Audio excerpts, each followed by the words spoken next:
Well, so this is a book video. I just wanted to sit down and tell you which books I've gotten rid of and which books that I am going to be getting rid of.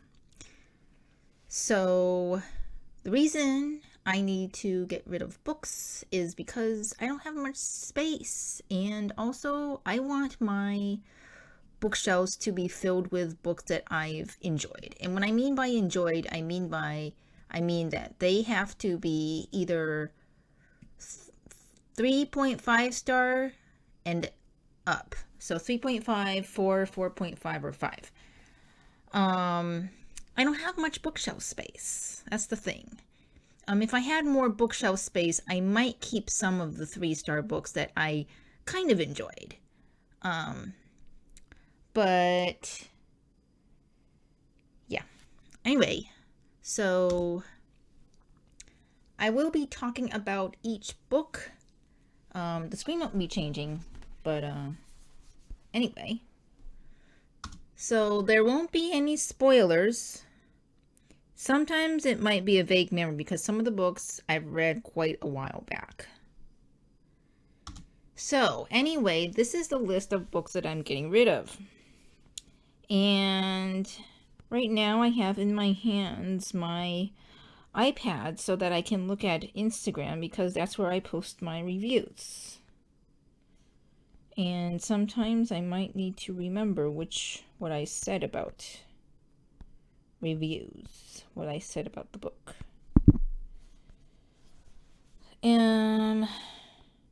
Let's see. So the first one is Homer's Odyssey by Gwen Cooper. Now, this is a book, this was about, supposedly, about a woman who gets a blind cat.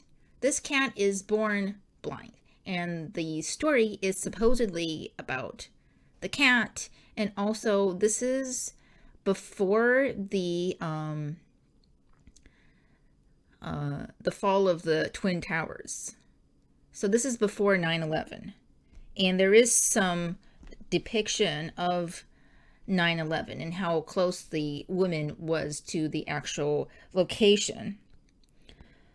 And supposedly, this is a story about this blind cat and how the blind cat navigates life. But the problem I had with this book was that despite there being a cat on the cover, there was hardly any cat in the story. And when there was cat in the story, it was just pounding into my brain that the cat is blind. And wow, the cat can do great things. So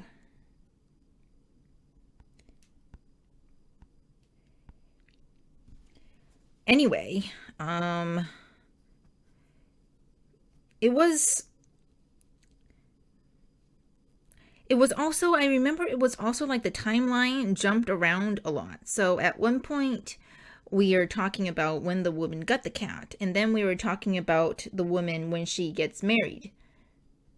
And there is no cat at that point. So I don't know. Was she trying to say something about how the cat impacted her life? But I don't really get a lot of that in the story. There's a lot of lacking things that was promised in the blurb. They made it sound like the cat had changed this woman's life, but there wasn't much in there. Yeah, every single chapter said that the cat, Homer, is amazing. He can do normal cat things even though he's blind. Every single chapter, the author had to remind us that Homer is blind, but he can do normal cat things.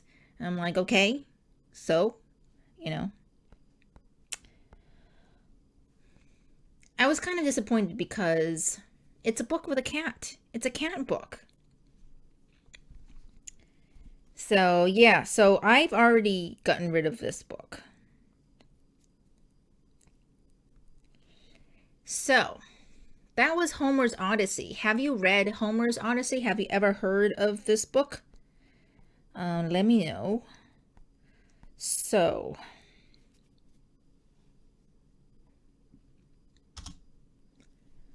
Okay. The next book is called The Zoo at the Edge of the World. And that sounds pretty exciting, doesn't it? It's a story about a zoo. What did they mean by at the edge of the world? Zoo at the Edge of the World by Eric Con Gale. And so it was this book, I would consider this book was very mean to the protagonist, the boy. What was the boy's name? Marlin. I couldn't really get how old Marlin was. He was either 12, between 12 and 14. It was very unclear, but everyone is mean to him from the start. His father is mean to him. I think there was an uncle or something. His uncle is mean to him. His brother is mean to him. Also, Marlin has a stutter, and everyone is sort of making fun of his stutter, and everyone is just so mean to him. And there is some magical elements in this story. That's not a spoiler. And it doesn't really make Marlin's life better. Like, everybody is still mean to him. So this is considered like a middle grade book. It was marketed as a middle grade book, but I don't know if a middle grade aged person should read this book of just adults and authority figures and even animals being mean. It's like he is so isolated, and there was no point in the story where I felt like, yay, Marlin, go Marlin, you can do it. I didn't feel like I wanted to cheer him on either. I don't know, it was kind of just very mean. And I don't want to have a mean book in my bookshelf, so that's why I got rid of it. Yeah, I've already gotten rid of it. But if you are interested in it, I mean, there is some magical elements. Also, the ending, I call it Reverse Mowgli, and if you read the book, you will know what I mean, but I won't say anything more about that. Yeah, it was a really weird kind of middle grade book. I didn't think that it would be so mean. It's like there was no point where I felt like things were getting better. Like, I just felt like things were getting worse. Nothing was looking up. It's just kind of depressing. So who wants a depressing book in their bookshelves? Well, if it's a good depressing book, like if the depressing book is actually, good, like it gives you book hangover, that would have been fine, but I don't know. Yeah, there's a jaguar on the cover, and apparently this jaguar, well, I think it's like the front of the book or the back of the book in the blurb or something, like the jaguar says like something like the jaguar befriends the boy or something like that, but I didn't feel that happened. It was just weird and mean. It was just a weird and mean book. Yeah. I don't think on the there's a blurb on the cover of the book saying that it was magical and mystical or something. No, not really, in my opinion. Anyway. Yeah. So, that was The Zoo at the Edge of the World. I've already gotten rid of this book, by the way.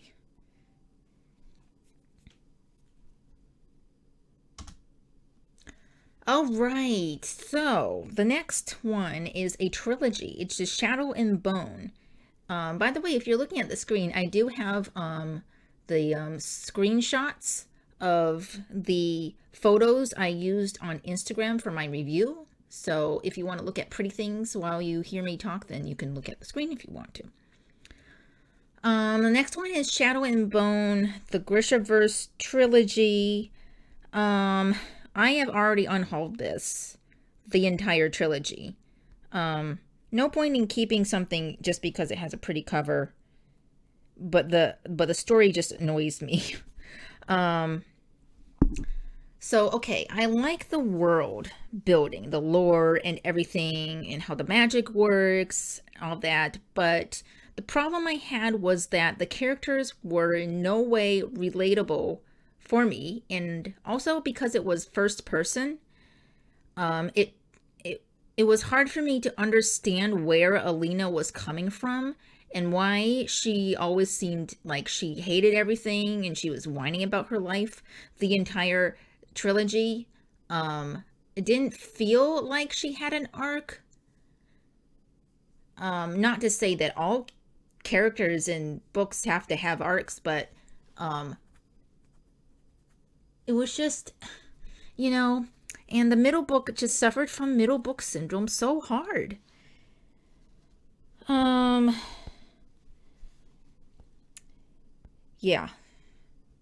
So this book just didn't bring me joy at all, even though I did push through and read the trilogy because, the lore is interesting. So maybe the author is just getting warmed up at book one, and by book three, I'm going to say that I thoroughly enjoyed it, but I didn't really enjoy it.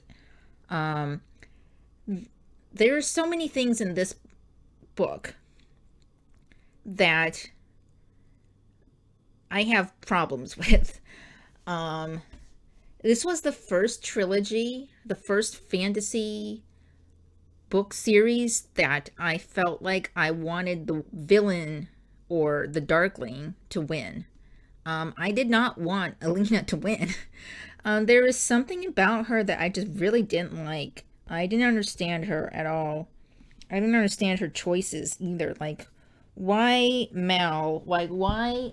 What is so great about this guy who is afraid of your magic and does not even want you to use it, despite that fact that you need to use the magic in order to stay healthy? There is also some parts where Alina forgives people that I feel like should not have been so easily forgiven or befriended. There are also some parts of the lore that was just, I don't know, it's almost like too good to be true, or like, why didn't you notice that a long time ago? Didn't you have a chance to notice that a long time ago? Some like inconsistencies and, like, I won't call them plot holes, but maybe lore holes, world building holes. And there was just, I don't know. Was it the point that Alina would whine about her life despite seemingly having a pretty good life? But I don't know. I definitely felt intrigued by the Darkling. He seemed like a very interesting character, and I would get relieved when he would appear because he was far more interesting to follow than Alina. But anyway, my rating for Shadow and Bone, the first book, was higher than the other books. I guess you could say that it got worse, for me at least. So yeah, I unhauled the entire trilogy. And because I read Shadow and Bone before I read any of Leigh Bardugo's other books, I cannot read the other books. I don't know. I don't know. I have other books to read. I can't be spending my time risking another Leigh Bardugo book. Like, what if it's just, like, everyone else is saying that it's great, but what if it's just part of the hype? Like, Shadow and Bone was hyped and people are saying it's great, but then it wasn't. What if the other ones are also the same and just people are saying it's great, but it's actually, but I would read it and then it annoys me or something. I don't have the time and money to make that risk, to do that, to take that risk. So, I know disliking Shadow and Bone might be kind of controversial for some people, but, if you like it, that's great. I didn't particularly like it. So that's why I got rid of it. Okay.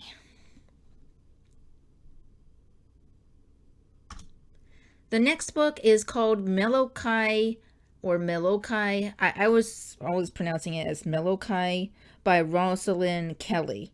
Rosalind Kelly. This is the first book, and I only read the first book because it was intense. So, I'll just read you my review that I posted on Instagram. You can find it, by the way, in my reviews highlights. I think it's the first one.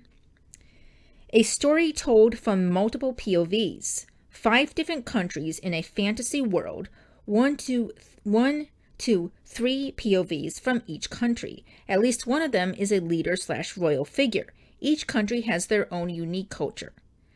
The story is about how Ramya's reign over cat country Pekia begins to change after she falls in love with a creature banished from his own country. Meanwhile, in another country, Drome, there are people with humps on their backs like camels. There's some royalty struggle/manipulation going on. Meanwhile, I know there's a lot of things going on in this book, there's a talking wolf country, and a wolf called Dario has a secret that he holds from his new pack and his pups. For a while, the countries are at peace somewhat until some Pekian important people start to feel unsatisfied with Ramya. Soon, someone plans a revolt at the same time wolves try to take back land from Pekians.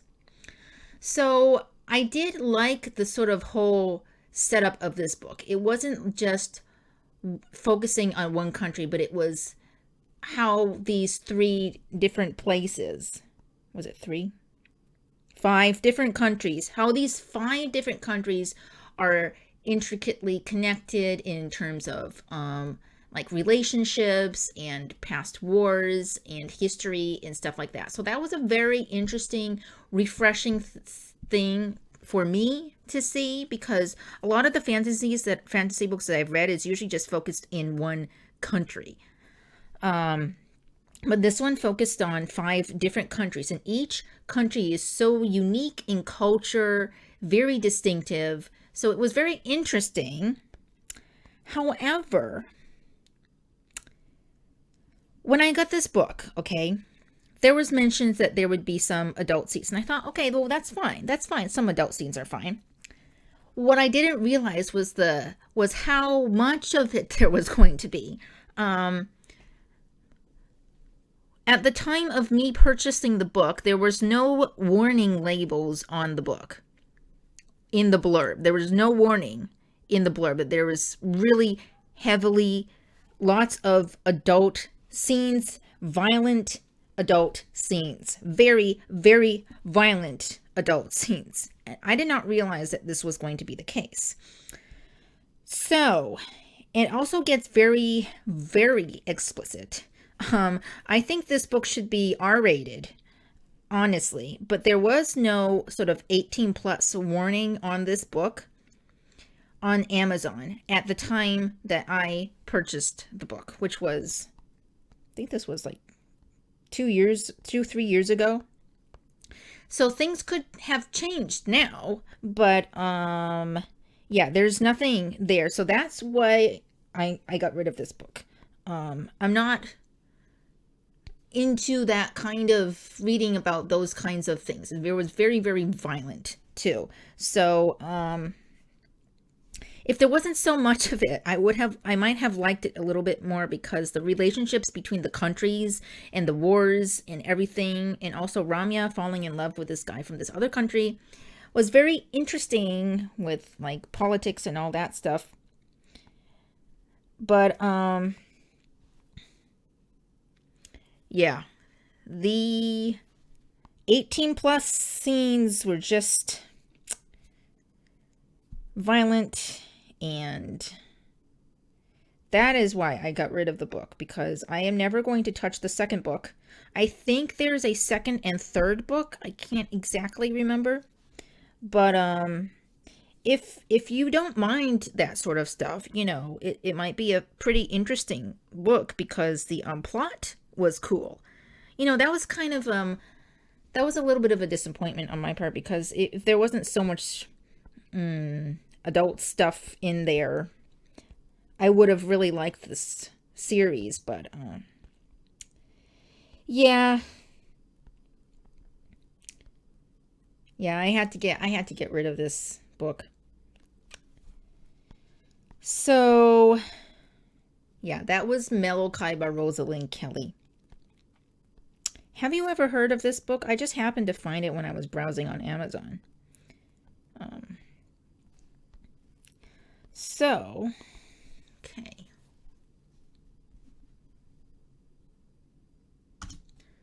Okay, the next book is called The Lock Artist by Steve Hamilton. This book, I don't really remember much about it. I just remember about this guy who he was traumatized at a young age somehow, and so he can't speak.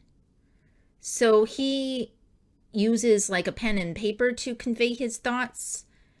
And he also he just doesn't speak. I don't think he uses sign language, but he just doesn't speak. My reaction after reading that I posted on Instagram was like, okay, what was the whole point? Did I miss something? And I just vaguely remember being just confused at the end. And all the things that had happened leading up to the end was like, what was all that even for? This is a thriller book, like crime thriller. The Lock Artist is in reference to people who pick locks. So the protagonist does pick locks, and he's a good lock picker, and he sort of gets hired out to actually pick locks for criminals and stuff, and that part was interesting. But the thing is, there was constant mention of him riding shotgun. I don't know why they had to keep mentioning that. And there's some romance stuff going on, but it was like, I don't know, it was just kind of meh, the whole book. I didn't feel particularly excited to read it or anything. It didn't leave an impression on me particularly. So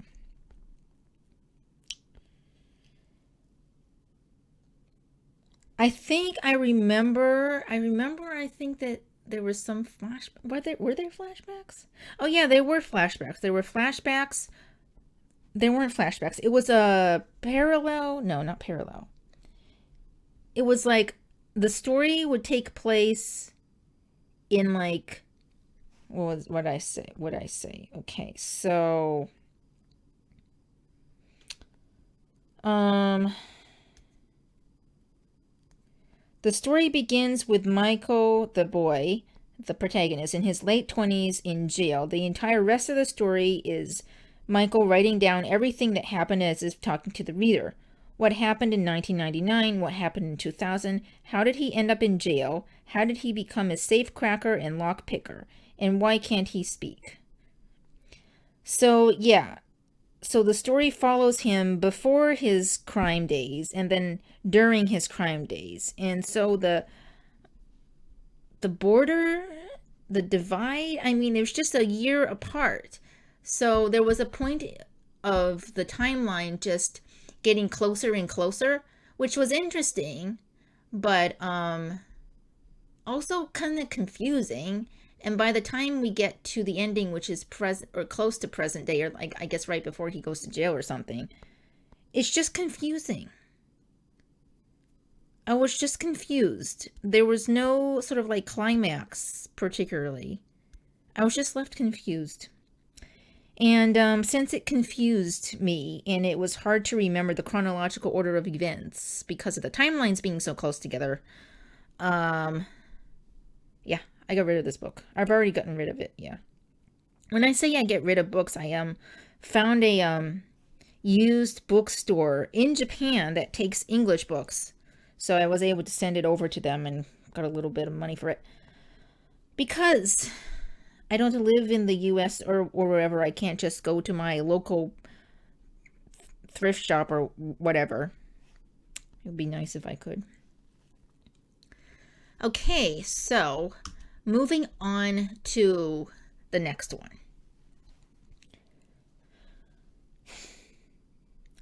The next one is Markswoman by Rati Mehrotra. And this book was just, the setting was cool, the idea was cool, the characters were meh, and the execution was also meh. Especially from the beginning, it was already like giving me a bit of a red flag moment, because character is like hellbent on getting revenge because this certain tribe had destroyed her family, killed all her family members, and so she wants revenge. And then her trainer or headmaster woman, she's in a woman tribe or something, the chief lady says, don't be so hellbent on revenge. You need to focus on your tasks. And then the main character, Kyra, says, okay.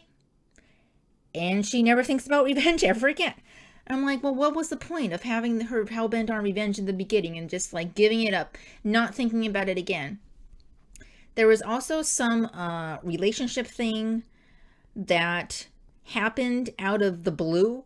It's like, it was supposed to be, I think, like an enemies to lovers situation, but it was like they're enemies, and then the next page, they like have feelings for each other. Like, what happened in the middle? There's no depiction of the middle. There was also some very convenient moments happening to other characters that saved their lives and stuff, and I'm like, well, what is going on? Everything is just so, so confusing, so confuzzled. The world was just so cool though. It's set in like a post civilization desert area, and there is some like ruins from like the past beings or the past humans, I guess. Some very, very high technology that was left behind, but that the previous beings had destroyed themselves, and so now there's these tribes left behind, all these different tribes, which is interesting. But yeah, there's lots of cool weapons and cool tech and stuff like that. And there was the idea of these people, these women in these tribes, they somehow magically bond with their weapons. Is very cool stuff. But execution, yeah, so that's why I got rid of it. I've already gotten rid of it.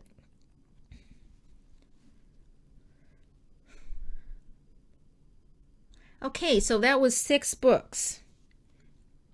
Next is Mexican Gothic. I don't think I've gotten rid of this book yet. I can't remember, actually. This might be a little bit controversial as well, because I know this book was hyped, and I thought, okay, I'll answer to the hype and I'll get this book. So because of the hype, I thought it was going to be really scary. I wasn't particularly scared of it. I would call it very beautiful writing, and the way the characters were written was, what did I say? The writing is spectacular, beautiful prose, easily flowing sentences, and great character depiction. I could clearly see each important character distinctly, wonderfully written. The thing was that it wasn't particularly scary to me, and it wasn't particularly creepy either to me. And there was also moments where I thought, well, what are people doing all day? There's at least, I wrote in my review, there's at least 16 or 17 hours a person can be awake if they rise at 7. So that's the time that they were rising at, or at least the main character was. What are they doing all day? It really wasn't much happening until closer to the end, aka the climax. I wasn't particularly a fan of what I considered was a relatively happy ending. I wanted to feel devastated at the end. I think that's what this book should have done. If it was going to be like a horror, a gothic horror type of book. I don't want it to be like a standard happy ending. Oh, everything's fine now kind of thing. But maybe that's just my preference. Yeah, I didn't particularly like Mexican Gothic. I mean, it's a beautiful book. Writers can learn from this book, I thought, the descriptions and everything like that, and how the characters, the intricate character relationships and all that. But it was kind of for me. And do I want to keep a book like that? No. You know, I have to get rid of books. I have to make space for better books, for books that I loved.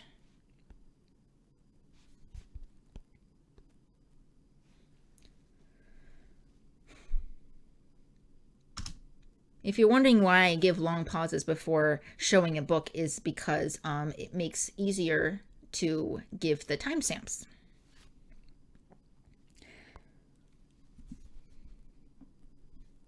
The next book is My Heart is a Chainsaw by Stephen Graham Jones. So this book actually, this is a book about a girl who is sort of fascinated by slasher movies, and she sort of turns her life into a slasher movie, and it was pretty interesting. There were some moments about slasher movie history and stuff, so if you are a fan of slasher movies, this is the book for you. I mean, I'm not particularly a fan of slasher movies. I mean, I do like horror movies, but I don't go seek out, slasher movies. This book is apparently like, okay, so I was confused with the ending because it felt like very abrupt. I think this book is a duology or a series or something, because the way it ended was just like,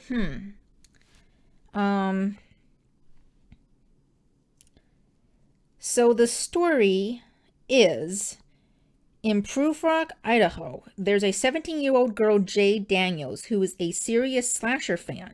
One day, she stumbles upon evidence of a murder in Indian Lake. Later, she meets the daughter of a land developer, Letha Mondragon. Based on Jade's slasher film knowledge, she comes to firmly believe Letha is destined to fight the supposed slasher on the loose. So Jade thinks that Letha is going to be the final girl. When more people are murdered, Jade takes it upon herself to prepare Letha. And Jade believes that she's a bystander in a slasher movie and everything will go as planned. That is, until the film, quote, film goes off script. So yeah, this is a thriller horror. There's a trigger warning of sue attempts, mentions of SADV, alcoholism, gruesome scenes. So you need to be prepared for that sort of stuff. The positives was that if you're a big horror movie fan and slasher fan, as I said, you would really enjoy this book. You would probably appreciate the delve into analyzing slasher movies and also dissecting slasher movies, which was quite interesting. It's just, I mean, I'm not a slasher person.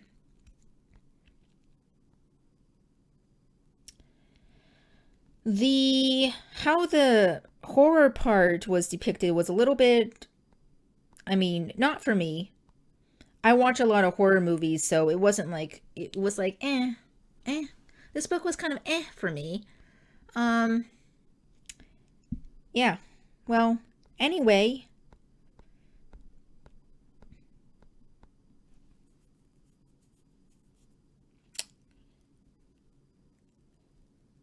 Yeah, it was like just meh for me. I gave it a 2.5. I was thinking like, I remember after reading this book, I was very confused how to rate it, because on one hand, it was like, okay, it was okay. But on the other hand, there were some parts in the story that either didn't match up or there was inconsistencies. The ending was just, I don't know what that was at all. And the part where the horror part just picks up, it picks up a little too much. I guess it's supposed to be a slasher film, like a slasher film. But I don't know. I'm particularly, it wasn't my cup of tea. but it not being my cup of tea shouldn't really affect my rating, should it? So I was really, do I give it a 3 or a 2.5? But it's not a 4, but it's not a 3.5. So I thought, well, it's not a 2 either, because there were some stuff that was good about it. So I gave it a 2.5 in the end. I haven't gotten rid of this book. I actually have it behind me. See, book ASMR.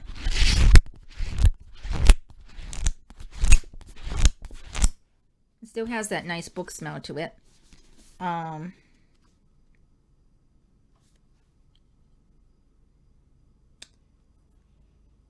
Yeah, so yeah, I was quite confused with this book. There was some, yeah, the moments where it's called Slasher 101 and stuff like that, talking about dissecting slasher movies, analyzing them. That was, as I said, it was quite interesting, but it was always also a lot, also not really my cup of tea. So I will be getting rid of it. Do any of you want it? I don't know how I would send it to you, though. Okay, we are coming to the end. The next one is called Pog. It's a middle grade book. It has a fantasy creature, forest guardian creature named Pog in it. He must keep watch of a portal that leads to a horrible place. He meets a little girl and years later a family, and they fight evil creatures together. So it's like, oh, it's an evil creature fighting adventure thing. The part that was confusing to me about this book was the jumping in the POV. Like, whose story is this? At first I thought it would be a story about Pog. And this creature, he'd lost his grandfather. I think he called his grandfather Grandpa, I think. And that was cute. And he is now guardian of this portal. And he's having to deal with the humans that come into the house. And he's actually pretty cool. He can fight. He has this stick or staff or something that was his grandpa's staff or stick or something. Yeah, he also has a sword. He also has some kind of stick. And he's very clever. And I thought, you know what? If this story was just from his POV, I would have really liked it. But it jumped around with the human characters, the children that came up, and it was at one point omniscient, and I was like, what the heck is going on in this story? I have no idea. It is magical. It did get kind of, epic climax ish in the end. There was this part about the characters' backstory and stuff that kind of came into play, but not really. I don't know. It was just kind of a confused book. A confused book, in my opinion. So, yeah. This was a book that I rated 3. And, yeah, I really liked Pog as a character, but it wasn't just his story, and I was just confused, so. Yeah, I still have it with me. Book ASMR. Still, this one also still has a nice book smell to it. Yeah, I don't know. It's like meh.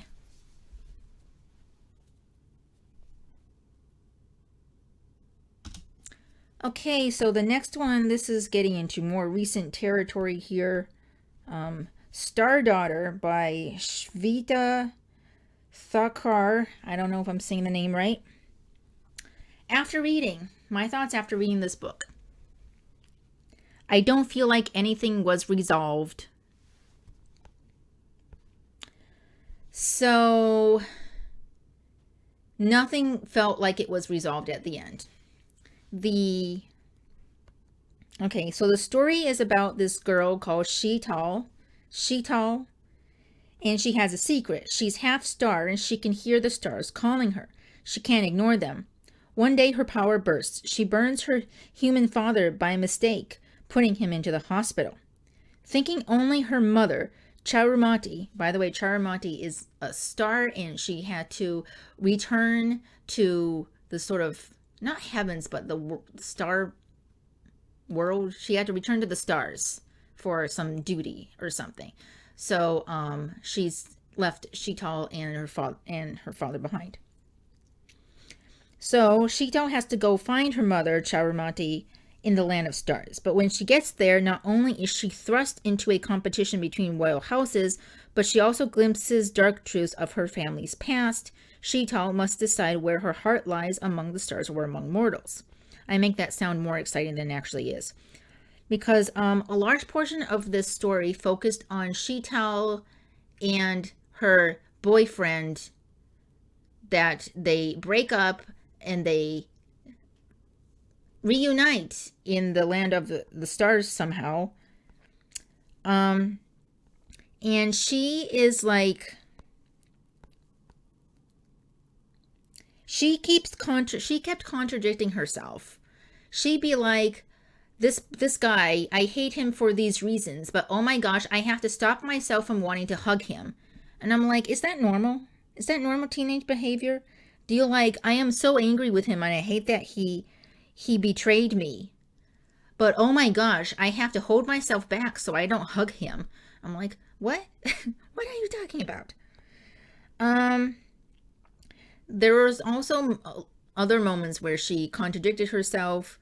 There was some lore that wasn't fully explored. Like there was this wonderful night market scene where somehow humans and like stars or gods can like go there at night, and it's really, really magical.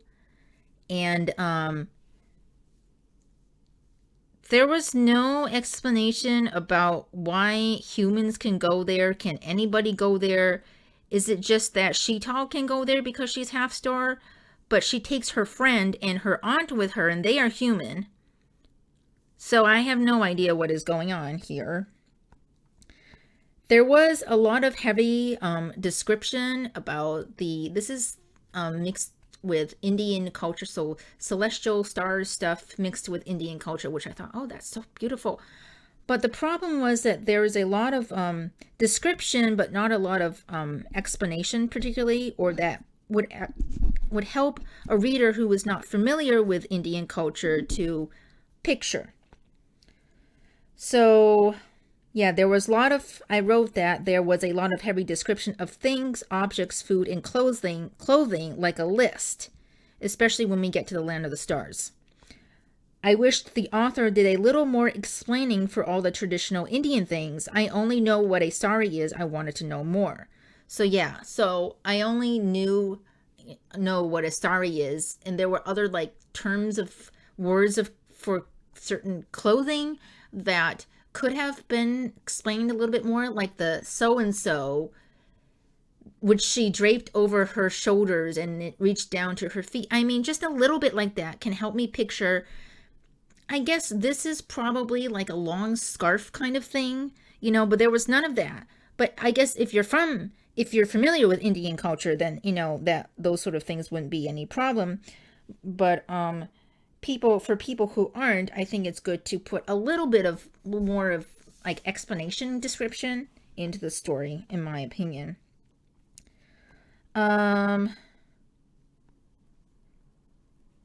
Yeah, there was also a sapphic relationship amongst important side characters, which was nice and refreshing to see. Very sweet.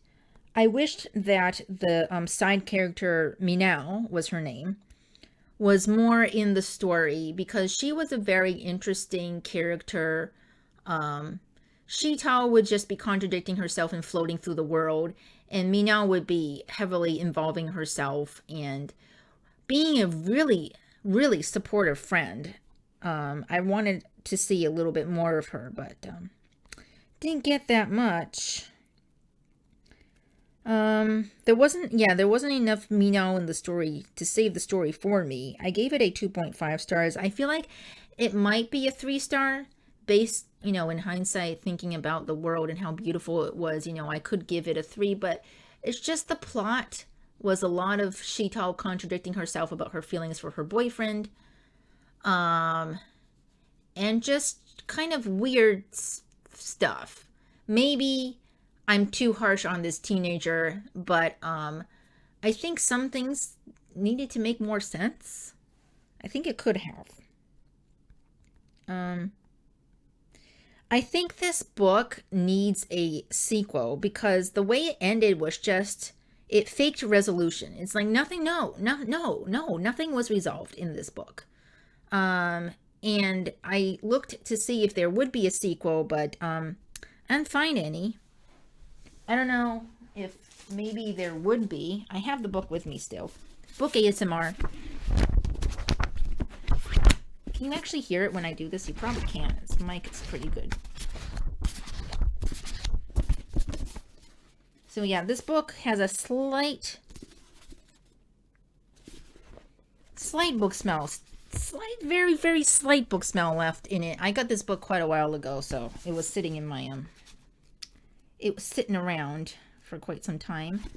Yeah, I don't think there is a sequel. When was this book written? Published? In 2020. So it was published in 2020.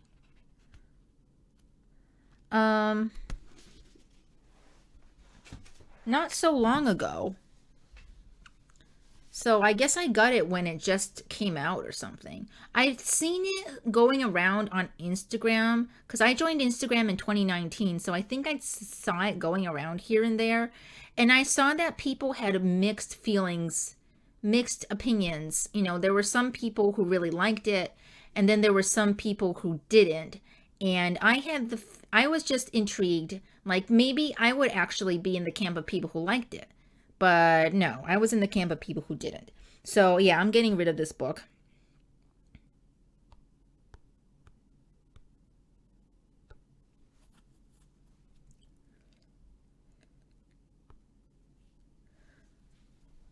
So the next to last book is Wildspark by Vashti Hardy. And I recently, very recently, I was throwing away a loose hair. Very recently read this book. I read this 6 weeks ago, apparently. The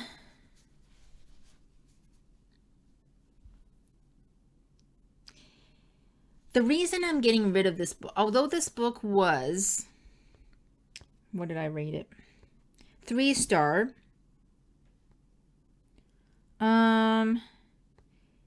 It was very complex to the point where I thought this book was way too condensed.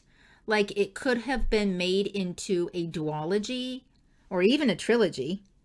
It's a middle grade fantasy book. And it was just really a lot of like technology stuff going on.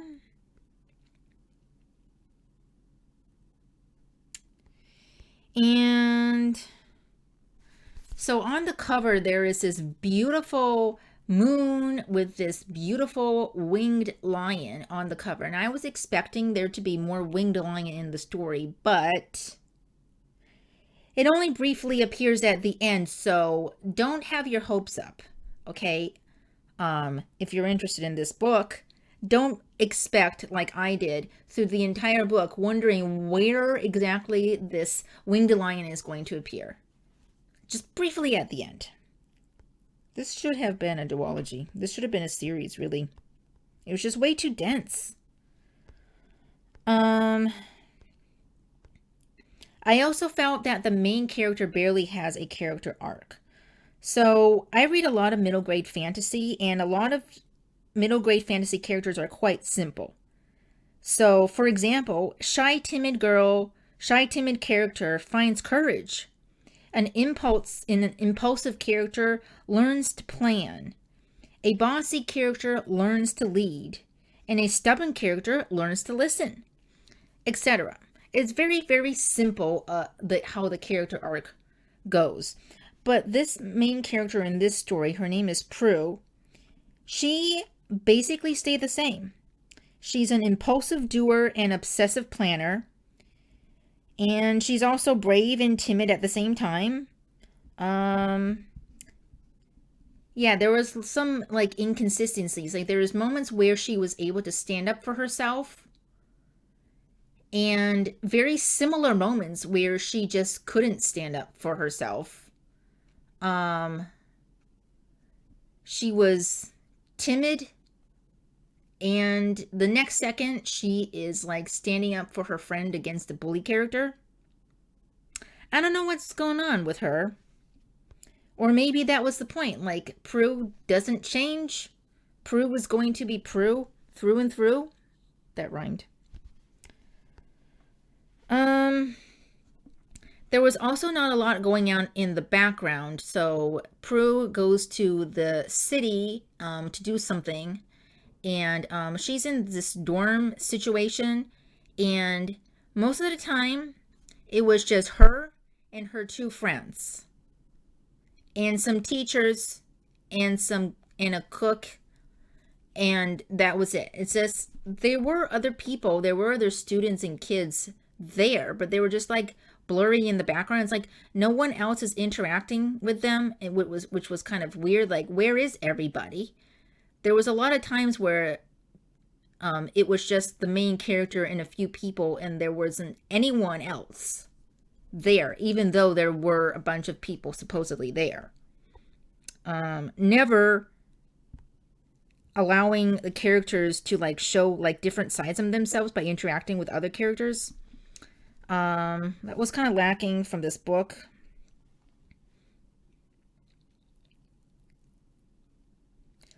The ending,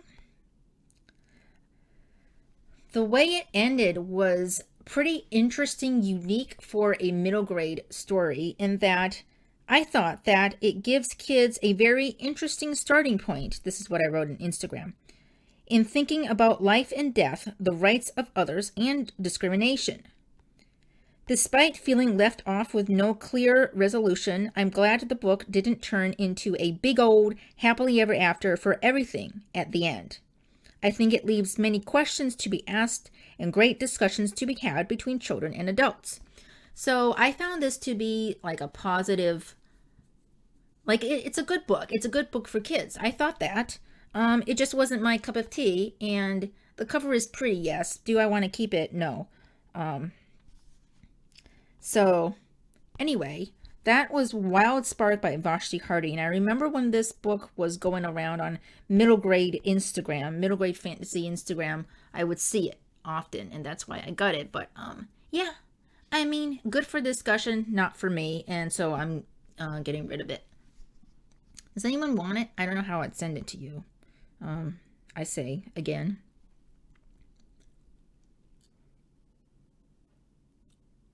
So we've been through quite a few books. I hope I'm not overwhelming you, but the last book is All the Birds in the Sky, and I very, very recently read this one. I read this book, let me see, September 12th. So when was that? Not too long ago. It was this month. This book, a lot of the stuff that happened within the book didn't really leave an impression on me, actually.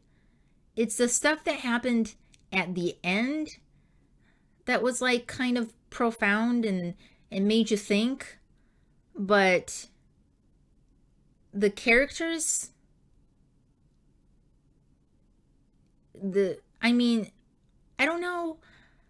I didn't like hate the characters. I didn't particularly like love them either. I mean, not because that they had flaws and stuff, but I don't know. They just felt a little bit generic, I guess. They didn't really leave an impression on me, and there was also a problem in the book where it started to get into diversity for the sake of diversity. There's this one moment where they mentioned something about an asexual character, And the part they mentioned that this character is asexual. This character is ace, but you won't be able to tell by the way they dress or something like that. And I thought, well, that is very, very weird and odd because I am ace. What are you saying? So that was a little bit, and there was some stuff about like some supposedly queer characters as well that just suddenly appeared. And they mentioned that they are obviously queer characters, but there is no reason why that they had to mention that. It didn't like come out in discussion or anything. Like, if there's no point in mentioning that the character is ace, like it's not going to contribute to any conversations or anything, why mention it at all? Why do we even need to know? I mean, yes, it's good to be diverse, but don't be diverse for the sake of diversity. And that's what really got me in this book. I don't know what you guys would think about some of those parts, but I had lots of things to say about it. I wrote something up about all the problems that I had about this book, especially with the diversity part, the issues I had. I'd say the positives were like there was lots of deep conversations about human emotion, existence, nature, people's perceptions of each other, which was quite interesting to read. Very profound stuff to think about and talk about. But there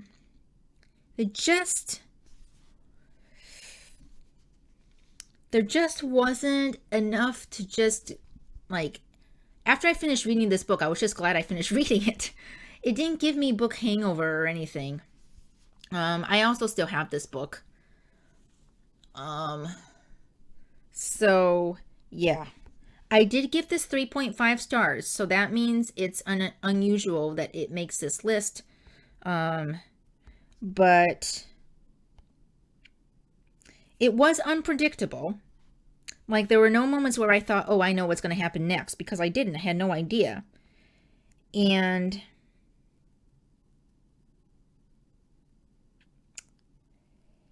the characters were also very, very real and refreshing. And there was some discussion about magic and science, which was also very refreshing and interesting. But it's just, I don't know, it just, there's just something missing about the book. It just didn't grip me hard enough to make me want to, keep this book. I would keep it and I would look at it and I remember, oh, that was such a great book. Like, I would look at Perdido Street Station by China Miéville, and I would look at it and I would think and remember all the emotions I went through with the book, all the different characters that I saw, and the story, and how it ended, and what it made me feel after that. But All the Birds in the Sky didn't give me any of those particular feelings. It just kind of faded into existence. It just faded away in my brain. And that was it.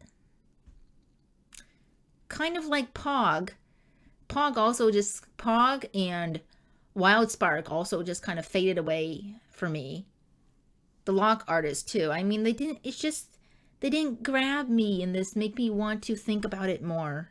So that's why I'm getting rid of it. It doesn't bring me joy to look at. So, and I need to empty my books, make sure that my bookshelf is filled with books that I enjoy. And also it's just all the books that I want, and also makes room for more books. So that is the list. Have you read All the Birds in the Sky, by the way? Have you heard of this book, All the Birds in the Sky by Charlie Jane Anders? Funny thing, though, I got this book because I was interested in it, and also because it sounds like All the Light We Cannot See. I was just interested. What? It's a similar title. Huh. So what is this book about? So that's why I got interested in it.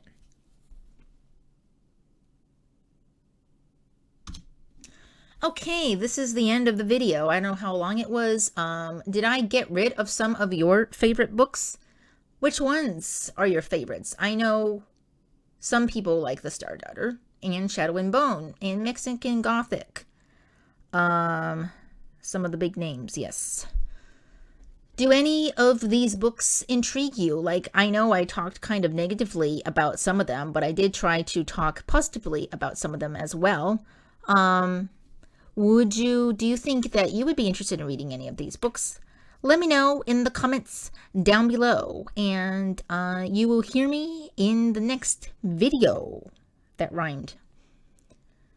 So that's it. Hope you have a lovely day, and hope you have a lovely day. Yes. Keep hydrated. The fox is out.